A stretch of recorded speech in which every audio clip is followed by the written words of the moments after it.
The Addiction Podcast, Point of No Return. Hello, everyone, and welcome to the Addiction Podcast, Point of No Return. My name is Joni Siegel, and I'm the host for this podcast. My husband, Steve Siegel, is the producer of the podcast. If you have a story or you know someone who has a story that might want to share it with our listeners, please reach out to us. You can find us on Facebook at the Addiction Podcast, Point of No Return, or our website, theaddictionpodcast.com, or you can just email us, theaddictionpodcast@yahoo.com. Please remember to subscribe to our podcast wherever you listen to podcasts, and also please subscribe to our YouTube channel, because when you do that and when you give us a good rating or a thumbs up, it helps people who are suffering through this pandemic find us. And our goal is always to give people a message of hope and to let them know that help is available. Today's episode is episode number 250, and this is going to be part 2 of our Purdue Sackler panels, talking about the illegal and unethical marketing of OxyContin by Purdue Pharma under the direction of the Sackler family. So today, to talk about this, we have Ed Bish, and Ed Bish has been on our podcast before. Ed Bish's son died of an overdose of OxyContin. Ed did not just sit by and give up. He started researching OxyContin and its manufacturer, Purdue Pharma, and the family behind it, the Sacklers. He's been fighting this battle for years, and he doesn't see giving up until both the company and the family are made to take full responsibility for the countless deaths due to OxyContin addiction and overdose. In December of 2020, Ed appeared in the MSNBC special, The Forgotten Epidemic. We also have on our panel today a lady named Beth Macy. Beth Macy parsed her evolution from papergirl to ink-stained author with Longform Podcast host Evan Ratliff, literally being the only female newspaper deliverer in her small Ohio hometown, where she learned to roam around talking, she said actually interviewing, to all kinds of people. It's still her favorite thing to do. She is a best-selling author. She wrote the book Factory Man: How One Furniture Maker Battled Offshoring in 2014. She wrote Truevine: Two Brothers, a Kidnapping and a Mother's Quest in 2016. In 2018, she wrote the best-selling book Dopesick, and Dopesick was recently turned into an 8-part docuseries on Hulu. Then in 2019, she wrote Finding Tess, A Mother's Search for Answers in a Dopesick America. Let's talk to both Ed and Beth and find out more about the Sacklers, and Purdue Pharma. Ed Bish and Beth Macy, thank you so much for being willing to be on the podcast today. I am super excited to talk to you both. Ed again, and Beth newly, very excited. Happy to be here. Thank you. Nice to see you again, Joni. Good to see you, Ed. So, Beth Macy, author of fabulous book, made into fabulous series, Dopesick. Tell us a little bit about your background, where you grew up, kind of how you got into looking at this whole epidemic. Sure. So I'm from a little small town, a former factory town called Urbana, Ohio. I was the first person in my family to go to college. I went solely on financial aid and scholarships. Grew up really poor, and had from a family with 4 generations of addiction, to be honest, alcoholism, and education was really my way out. It was really my way out. I have often said if I had been born 15 years later, when the government's aid no longer covered a full college education, I would be one of the people I'm writing about rather than the writer of the book. So I was a longtime journalist. I wrote about outsiders and underdogs. This is like 30 years of my newspaper work. And then I started writing books in 2014. My first book was about the aftermath of globalization set about an hour south of where I live in Martinsville, Virginia. And this is one of these distressed former factory towns. And so I told that lens through a hero who had, gone against the wave of what was happening and kept his factory open. And it was super interesting how he did it. And I thought it was really important. But what happened at the end, as I was finishing up my reporting, we're talking about a small little town, former tobacco. Then it was totally run by, they called it the factory floor of Virginia. It was where all the furniture was made, all the textiles were made, all the jobs were gone, pretty much. And I started hearing about drug crime, heroin in a small town, and people suddenly locking their doors when they had never locked their doors. And I sort of filed it away. I mentioned it briefly at the end of the book. But then when I went back to my newspaper for a brief time, and I ended up doing a series on heroin, not in the inner cities, which is what I normally wrote about, but in the wealthiest suburbs, wealthy white suburbs. And people sort of spit their coffee out and said, what the heck? We didn't know we had wealthy white kids doing heroin. And how did that happen? And so I followed the travails of these two families whose lives are upended. And then when I actually proposed to my editor and my agent that this could be my second book, they looked at me like I had two heads. This was 2013. And they said, heroin? Really? We think you're, and these are people who live in New York and are in a bit of a bubble. And they said, we think you're just late getting it in Roanoke. We had heroin here in the 90s. And I was like, okay. So I did another book, and then I came back. And by the time I came back with a book proposal for a third book, I don't take a lot of years off. So this was 2015.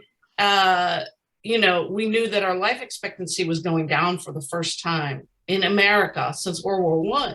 And that was mainly due to drug overdose, suicide, and alcoholism-related cirrhosis. So then I had, a hook. And also Kanoni's book, Dreamland, had come out.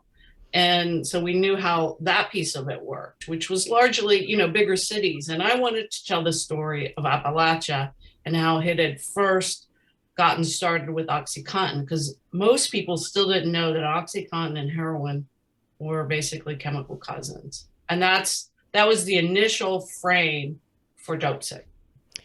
Wow.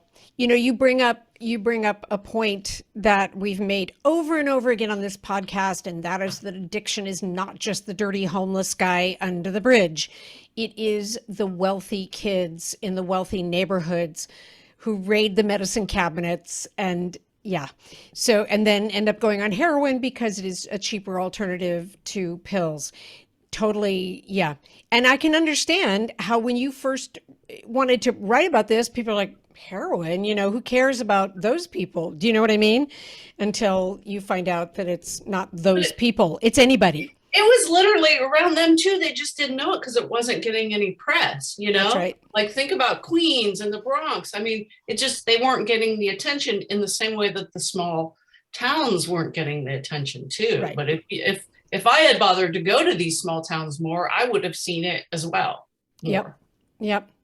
Thank you, Beth. So Ed, tell us a little bit about your background. I want to come back to your book, Dopesick, Beth, but I want to get a little bit from Ed here. Tell us how you got involved. You're a dad. How did you get involved in this whole thing? Yes. So back in 2001, I was at work. I got a call from my daughter. She said, Dad, Eddie's not breathing and he's turning blue. I told her to call 911. I hopped in a cab. I worked in Center City, Philadelphia. Told the cab driver, hurry. Got out of the cab at the corner, saw an ambulance in front of my house, and I said, thank you, God. As I'm running up the block, I noticed two guys were sitting in the ambulance, and they said, sorry, sir. And I just said, don't tell me he's dead. And they said, sorry, sir. And I just broke down. And I went in the house, and my brother was already in there. And Eddie was dead in his bed. And, you're just in shock. And I'm crying at the kitchen table, and a police sergeant, well, before that, Eddie's friends started gathering outside. So I go outside and I said, because I knew Eddie was at a party the night before. And I'm like, tell me what he did. And they said, an oxy. I said, an oxy? What the hell's an oxy? They said, Oxycontin. I said, what the hell's an Oxycontin? They said, it's like a strong Percocet. I said, no, my son's dead. And that's the very first time I heard the word Oxycontin. And I went back in, and I had my head down at the table, and the police sergeant came in, and he said, Oxycontin, kids are dying left and right from this. And I popped my head up. I said, what? How did I never even hear this? And my son's dead, and you're telling me kids are dying left and right? And I think I knew right then and there. I had to warn everybody I could. And right away, in 2001, the internet was new. My sister was there. She got on the internet, and we did a Yahoo search. I don't even think Google was around. And it was like, oh my God, we're seeing all these stories from Southwest Virginia, from Maine, not one story from Philadelphia. Wow. I was told in the previous 3 months, 23 people had died. And I was like, and no one's saying nothing?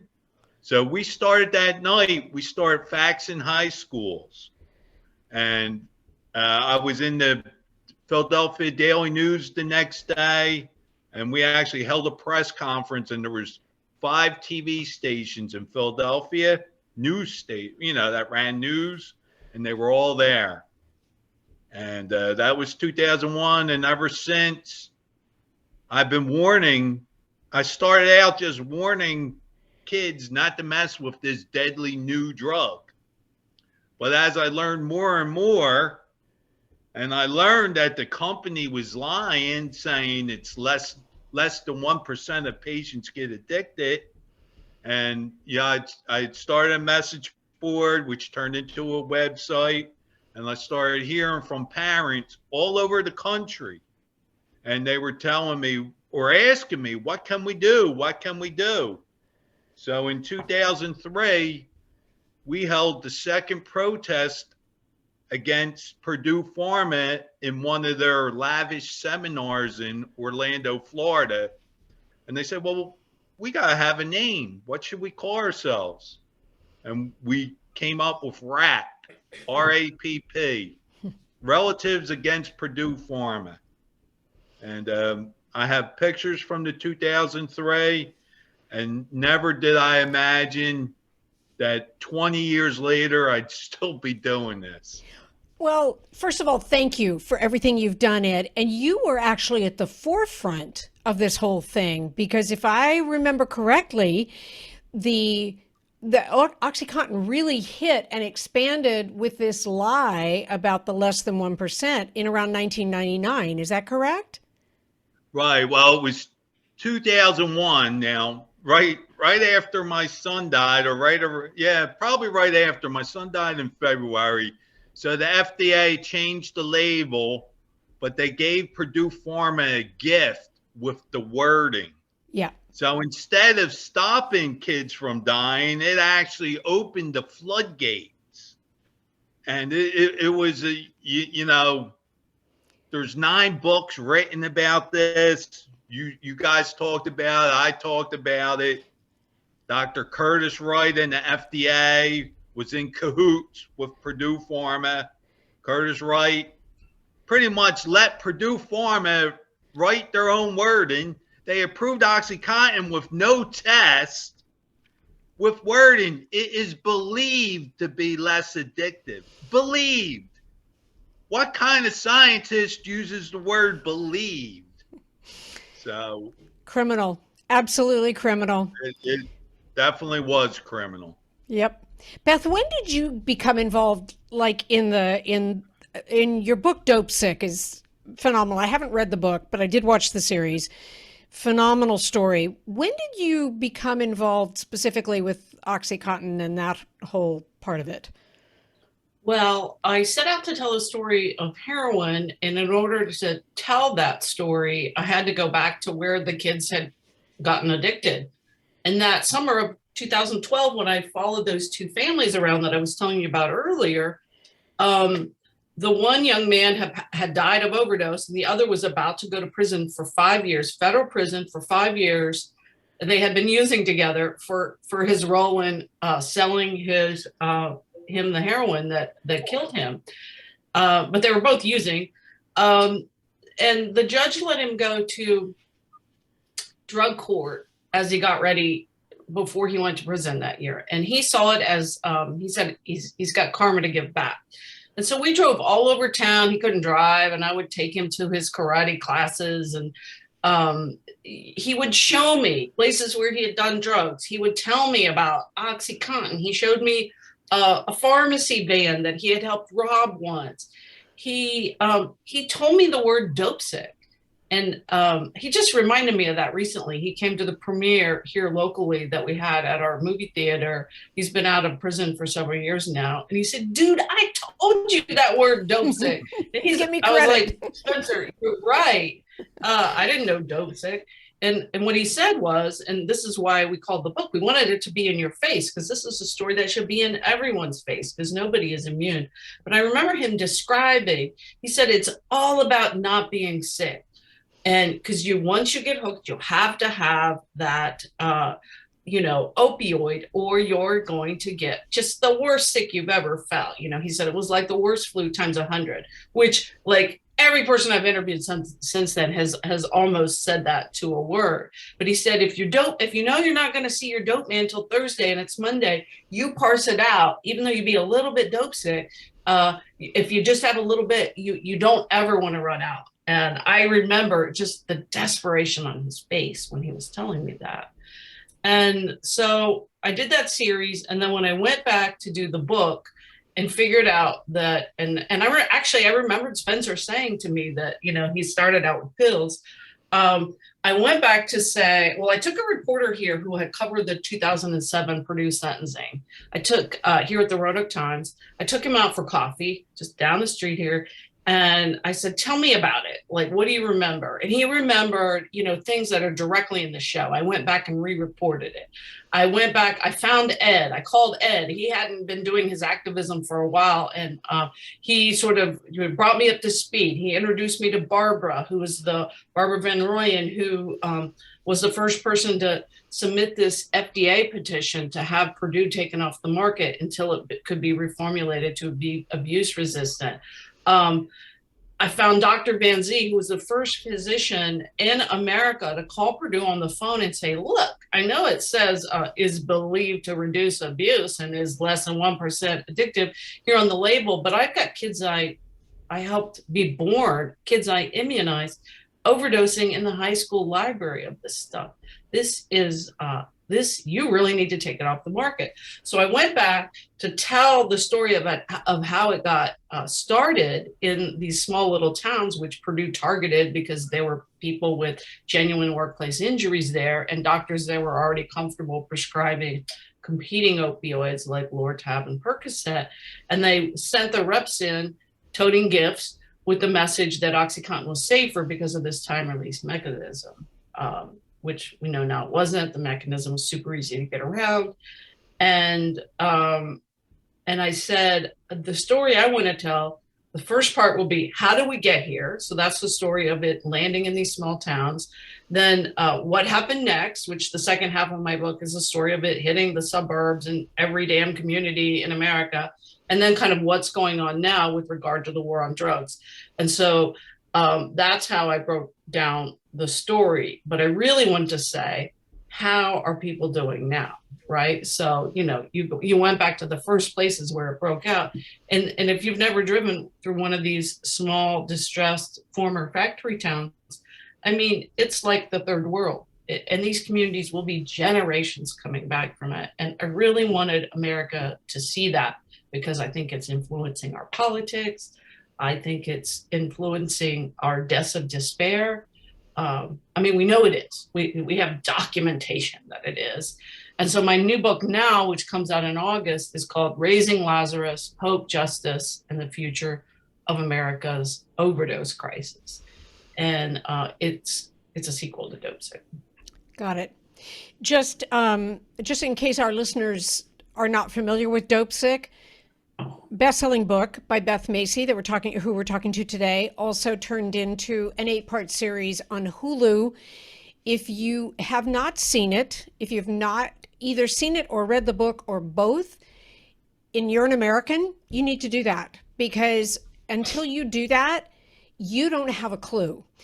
I'm just going to make an editorial comment, Beth, that we've got grown sons, and one of them lives here in the same area, and we've talked to them about the podcast, and we interviewed this person, we interviewed that person, and I'm fairly certain we talked about Purdue, but it wasn't until they sat down and watched the series that they went, OMG. Because as I describe it to people, if your book were fiction, it would be a really great, riveting, thriller drama.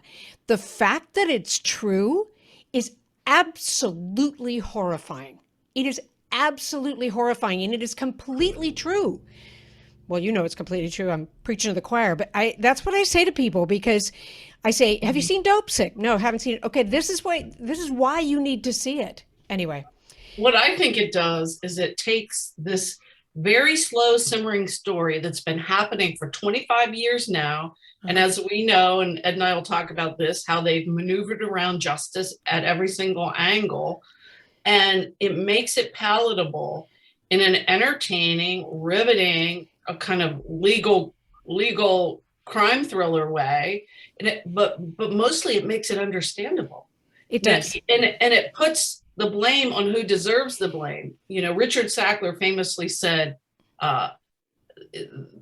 blame the abusers. Let's hammer the abusers. They are the criminals and the culprits.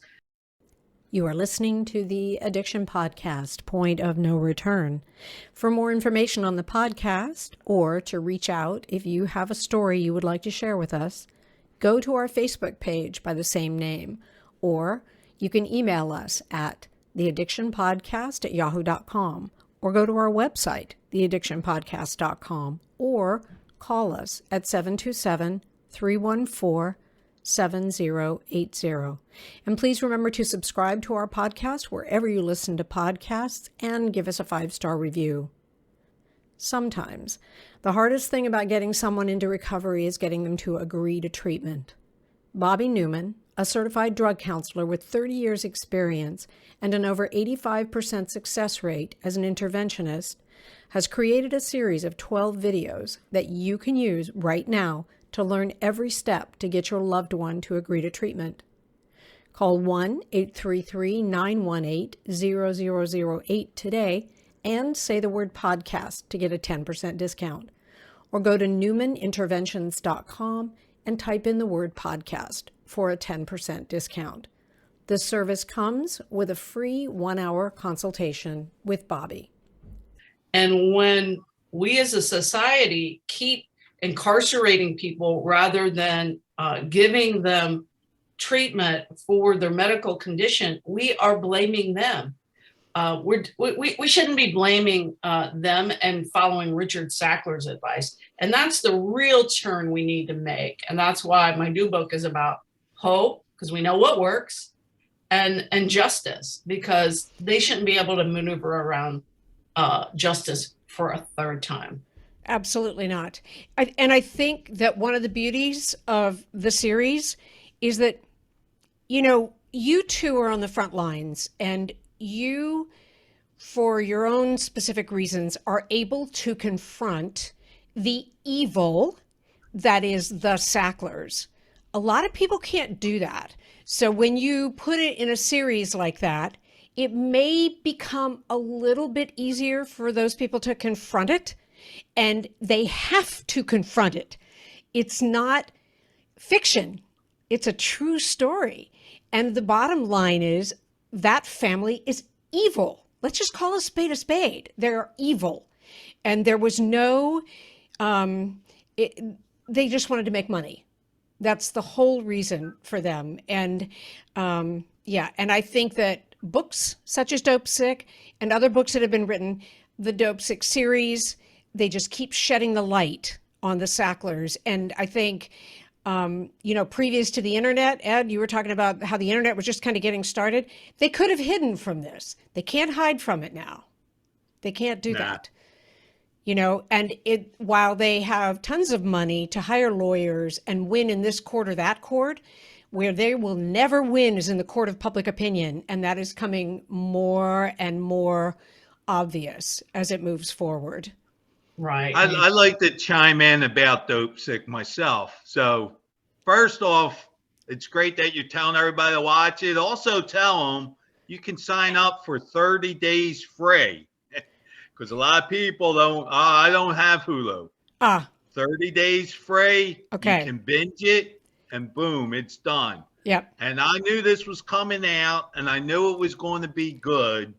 But never in my wildest dreams did I think that what Beth and Danny Strong did is literally a masterpiece. I agree. And I watched it 3 times. And even on the 3rd time, I was catching little nuances that I missed the first 2 times. This is how well done and deep it is. And it's amazing. And I told Danny Strong, I am so impressed with him, because here's a man who hasn't lost anybody, who's really not affected. But when he read a New Yorker article about the Sacklers and what they've gotten away with, it outraged him. And he did something about it, and he hooked up with Beth. And yes, when I used to tell this story, I'd get overwhelmed. And now I know why. So that's an 8-hour series, and that tells the story, but basically it goes up to 2007. So there's another 8 hours to be told, and I'm praying we get a season 2 of Hulu. Oh, yes, we need to do that. And I just want to say to the listeners, while it's true you can get Hulu for free and you can binge it, I don't care if you have to pay for it. This is money that you need to spend because you need to be educated in this situation. And whether or not you have a family member that is affected by this, we don't have a family member that's affected by this. But you know what? Every single person listening or watching this podcast is responsible for their own area, and they're responsible for what's happening in the world today. And if you don't take that responsibility and at minimum get yourself educated, you just have your head in the sand. I'm sorry. And yeah, anyway, okay, back off my soapbox. I do get there. Okay, so Ed, bring us up to date. As you said, the series goes up to 2007. Way more has been happening since then. And Beth, I also want to hear about your op-ed, Beth. I was reading it a little bit before we started, but go ahead, Ed. Okay, so Beth alluded to it. So what RAP did after our 2003 protest, we did a couple more protests. We went to FDA meetings. We went to not a criminal trial, a trial where a Purdue rep's trial, she sued for wrongful termination. And even though she has a gag order, Ed Bish doesn't. And Ed Bish sat through 5 days of her trial. So they basically fired her for not calling on pill mill doctors. She did not want to go to certain doctors because she knew they were pill mills. So they wound up firing her. And this was in Tampa Bay. And she had one local lawyer. Purdue showed up with 10 lawyers. They knew what was at stake. It was such a travesty of justice. So needless to say, there are 10 high-powered lawyers won the case. And just like one of the reasons why this has gone on so long is they always seal the records. They always insist on gag orders. Not only do they seal the records, in some cases, they actually destroyed the evidence. destroyed. So they told her that she'd have to, if she talked about it, she would have to go back and pay all the legal fees, including their 10 lawyers. right, I remember threatened. that story. So Karen has not talked about it, but like I said, I was there. I'm allowed to talk about it. Yep. So after that, around 2012, I was burnt out. We weren't getting nowhere fast, even though we were able to warn a lot of people, and they came out with the new OxyContin, which is another scam, but they came out of that in 2010. So really the press stories really backed off. So I was burned out. So like I semi-retired, and it wasn't until Beth called me at work one night where I got an email. And so I went back, I told her the whole story. And then after that, it was still kind of quiet till her book came out. Then her book came out and it started getting a little more press. And then what really triggered the latest things is Massachusetts filed a lawsuit and they named the Sacklers. And not only that, Massachusetts was able to get their lawsuit on the internet. Purdue, again, tried to block it, tried to keep everything quiet, but the Massachusetts state judge gave them permission. And when that went up on the internet and I read that, I was like, oh my God, I gotta get back involved, because it named their crimes, it named evidence, named the Sacklers. And next thing you know, a bunch of other states followed Massachusetts. So I think between the states and private lawsuits, they were up to like 2,600 lawsuits. So what did they do? They declared bankruptcy. Okay, I'm happy. Purdue Pharma is going out of business finally. Until I read the article and it said, part of the bankruptcy, the Sacklers are insisting that they get civil immunity for anything. Not only the Sacklers, but 1,000 of their friends, and I call them co-conspirators and accomplices. Yep. I read that the first day they declared bankruptcy, and I said out loud, this is a bankruptcy scam. Yep. And I called it a bankruptcy scam from day one. And I knew this was all about getting the Sacklers shielded. Because why do they need a shield? Because they're guilty as sin. That's why. That's right. That's exactly right. And and of course, for those who are listening, that bankruptcy decision has just been revoked. Is that how we say it? Revoked by there was an appeal. So Judge McMahon. Yep. So before that, this is another thing. So bankruptcy court, you're allowed to like set up a phony office, basically a PO box anywhere, and then you can pick your judge. Yep. This is well documented. So Purdue Pharma handpicked their judge for the bankruptcy, who happened to be a judge named Robert Drain in White Plains, New York. So needless to say, I would call in and I would listen to the hearings.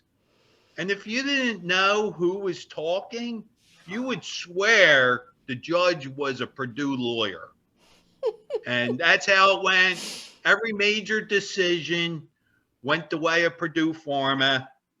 And anyway, I got involved. I got on this ad hoc committee that some of us formed. We weren't interested in money.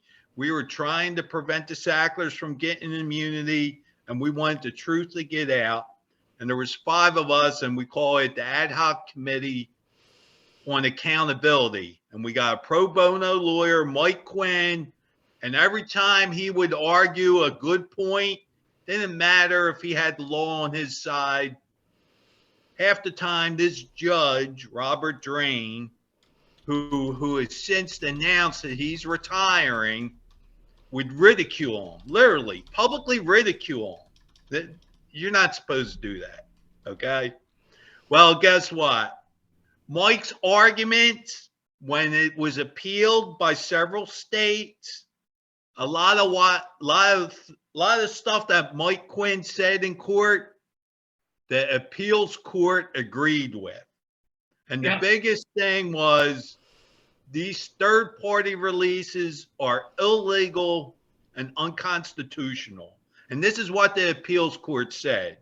Now, of course, Purdue's appealing that, so they might eventually win it. Of course. But but then also, Beth, I want you to touch, we're about to run out of a little bit of time here, but I want Beth to touch on the op-ed that she and Mr. Pelletier just submitted, because that, I think, also kind of addresses a little bit about what you're talking, Ed, and how these guys need to be criminally prosecuted.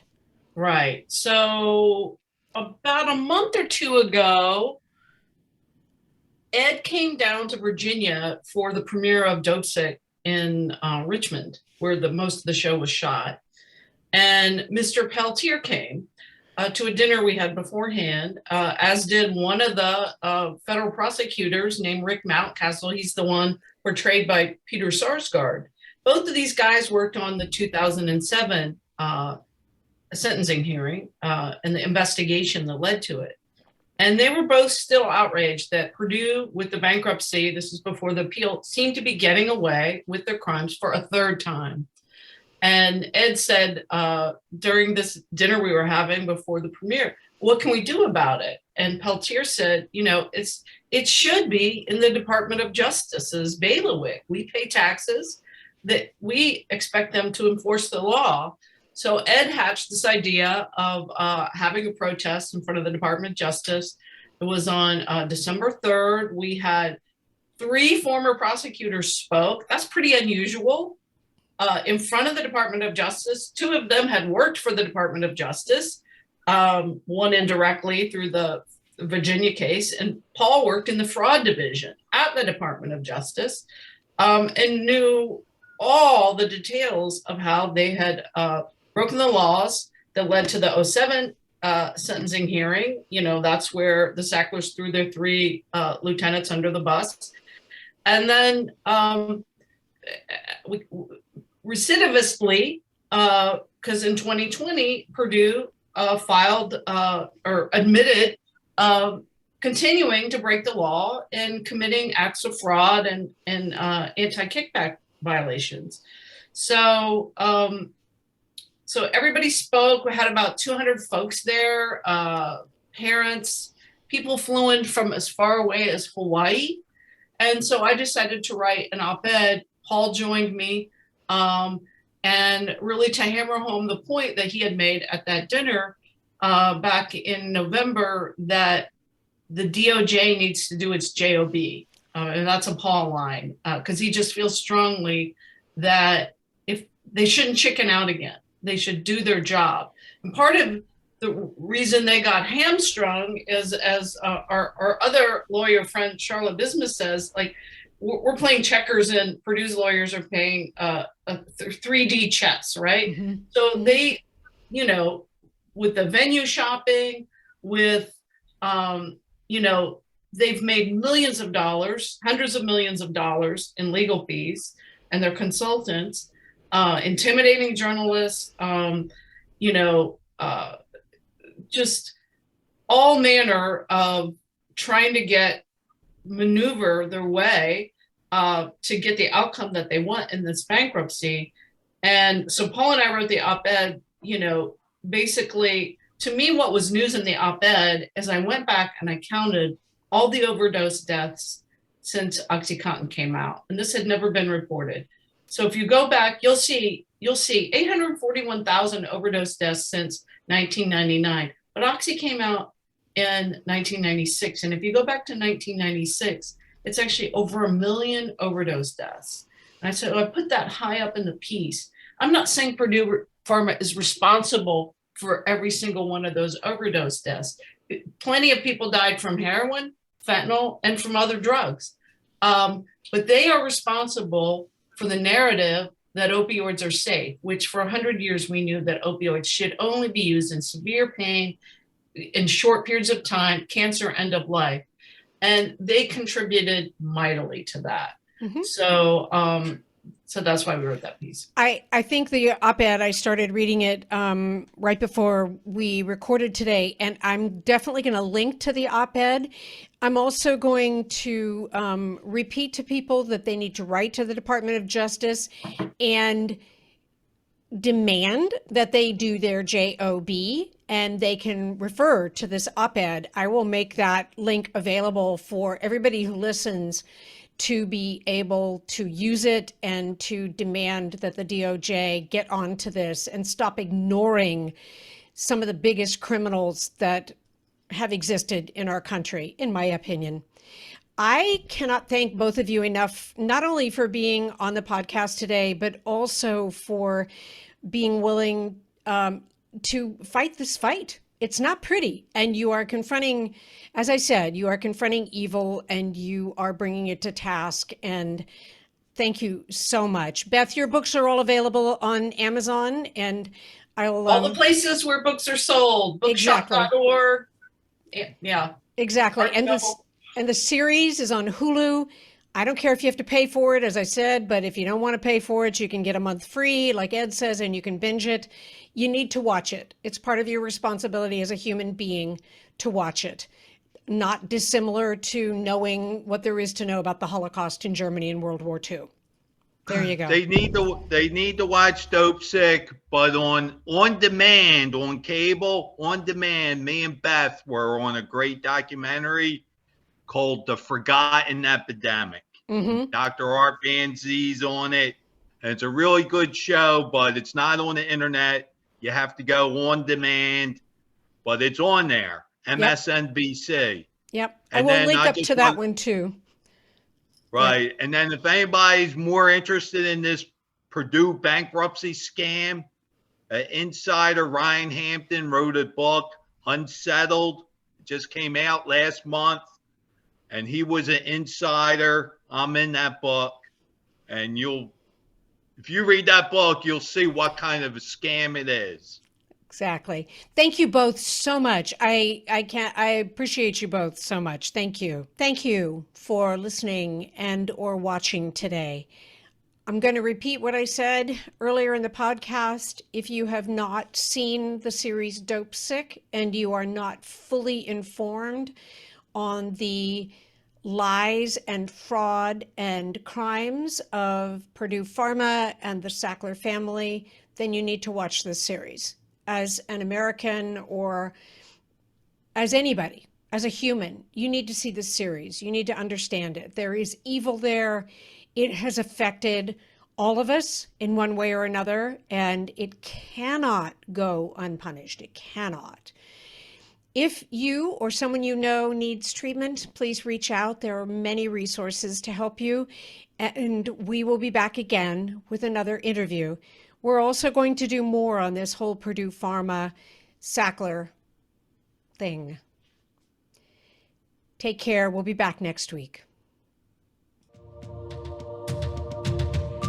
You have been listening to the Addiction Podcast, Point of No Return. For more information, reach out to us on Facebook or go to www.theaddictionpodcast.com. Our email is theaddictionpodcast@yahoo.com.